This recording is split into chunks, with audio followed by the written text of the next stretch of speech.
किसान की घड़ी प्रेरणादायक कहानी। एक दिन की बात है। एक किसान अपने खेत के पास स्थित अनाज की कोठी में काम कर रहा था। काम के दौरान उसकी घड़ी कहीं खो गई। वह घड़ी उसके पिता द्वारा उसे उपहार में दी गई थी। इस कारण उसे उसका भावनात्मक लगाव था। उसने वह घड़ी ढूंढने की बहुत कोशिश की, कोठी का हर कोना छान मारा, लेकिन घड़ी नहीं मिली। हताश होकर वह कोठी से बाहर आ गया। वहां उसने देखा कि कुछ बच्चे खेल रहे हैं। उसने बच्चों को पास बुलाकर उन्हें अपने पिता की घड़ी खोजने का काम सौंपा।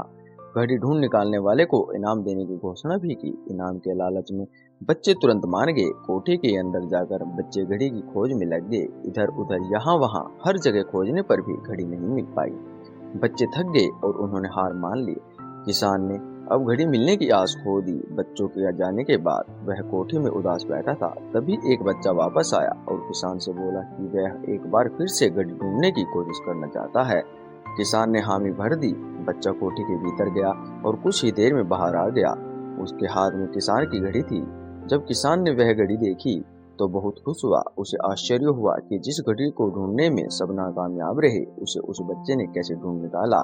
पूछने पर बच्चे ने बताया कि कोठी के भीतर जाकर वह चुपचाप एक जगह खड़ा हो गया और सुनने लगा। शांति में उसे घड़ी की टिक टिक की आवाज सुनाई पड़ी और उस आवाज की दिशा में खोजने पर उसे वह घड़ी मिल गई।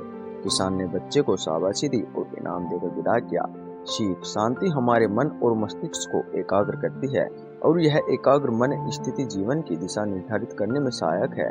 इसलिए दिन भर में कुछ समय हमें अवश्य निकालना चाहिए जब हम शांति से बैठकर मनन कर सके। अन्यथा शोरगुल भरी इस दुनिया में हम उलझ कर रह जाएंगे। हम कभी न खुद को जान पाएंगे न अपने मन को। बस दुनिया की भीड़ जाल में चलते चले जाएंगे।